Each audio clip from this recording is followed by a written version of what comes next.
Ladies and gentlemen, welcome to the Bullpen.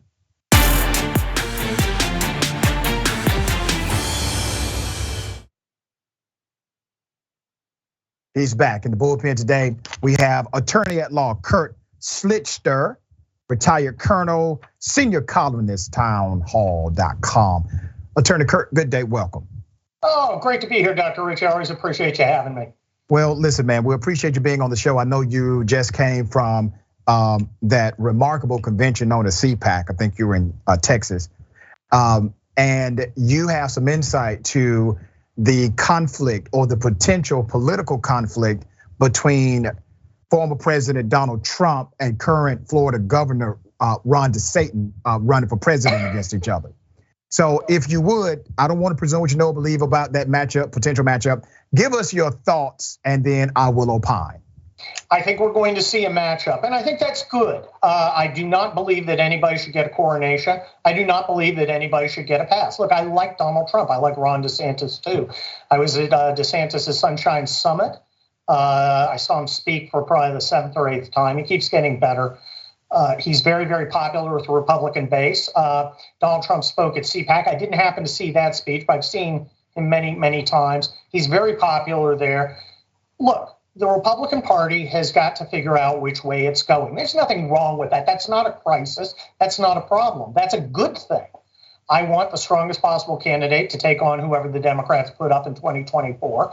And the way you do that is you go out there and you test the candidates. And that includes the former president. That includes the governor of Florida. That includes anybody else who wants to step in. I believe we'll probably see Mike Pompeo, Ted Cruz, Tom Cotton, I think, is likely to join in. Maybe Rick Scott, also of Florida. Maybe Nikki Haley. Maybe my personal favorite, Liz Cheney. I'm sorry, I must have broke your sarcasm. Yeah, I picked up on that, brother. No, I'm very excited about it. I think it's good that there's disagreement. I think there's good that there's going to be a conversation. I think that makes the Republican Party stronger, and I want a strong Republican Party. Let me break down some of the numbers that were illuminated at the latest CPAC convention. So 69% of the individuals there said Trump is their guy for president of the United States. Ron DeSantis came in second at 24%. And then you had a third guy, Ted Cruz, was polling at 2%.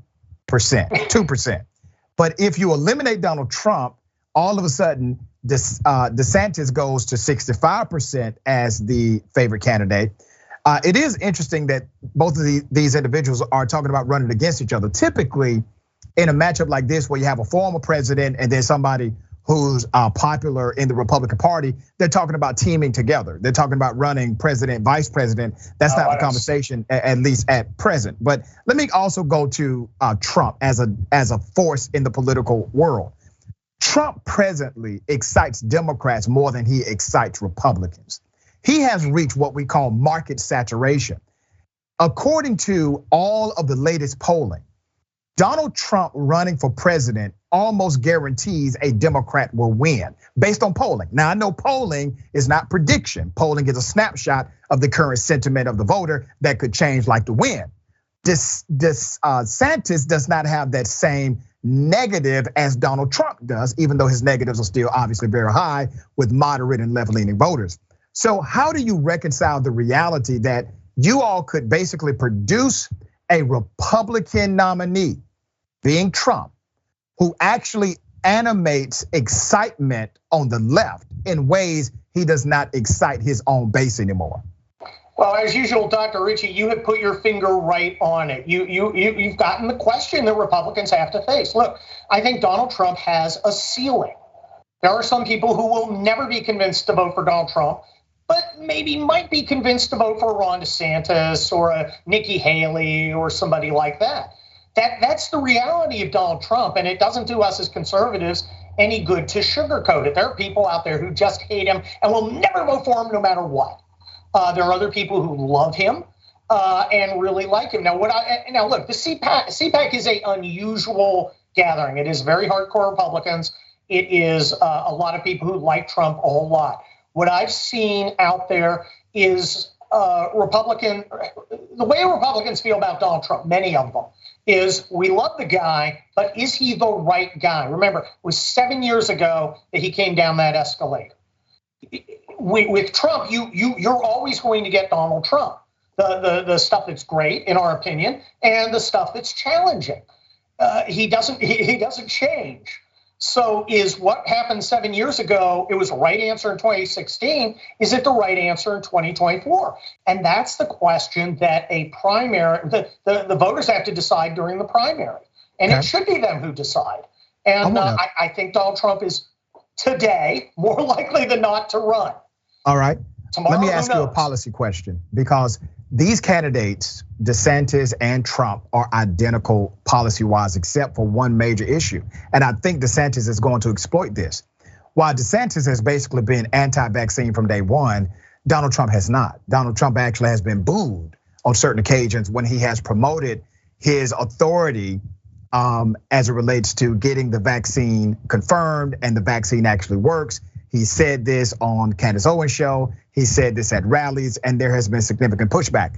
Do you see as a strategy dynamic Ron DeSantis using that obvious disconnect between Trump and his base as a wedge issue if he decides to advance and run for president of the United States? Well, look, I think there's some nuance there that we should understand. Ron DeSantis is more for, lack of a better word, vaccine freedom. He's taken the vaccine. He's not against the vaccine, but he believes that people should be able to choose. Donald Trump is very personally invested because he oversaw the operation that made this drug in record time. To answer your specific question, I don't believe he'll use it as a wedge issue. I think COVID is fading as an issue. So what's the difference? I have like 2 minutes left before we end the show today. Attorney, what is the major difference between a Ron DeSantis policy-wise, not style, and a former President Donald Trump? That is a good question. I think in many ways they're both very similar in policy. Ron DeSantis is actually taking pages out of the Trump playbook by saying, this is what I promised you I'd do in Florida. This is what I've done. And he can easily start saying, this is what I'll do as president if he decides to run. And I think he will. I think this is his window. You remember President Chris Christie, President Mario Cuomo, guys who had an opportunity and didn't take it. Yeah, candidates, not president.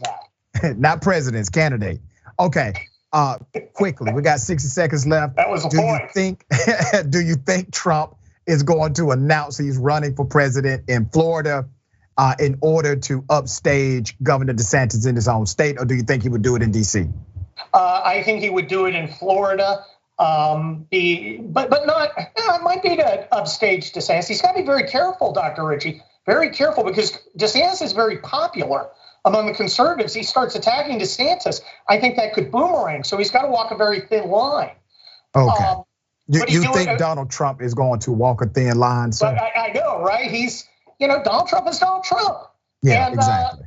I like the guy, but sometimes he's Donald Trump. All right, Kurt, who are you going to vote for if they run, Trump or DeSantis? Which one?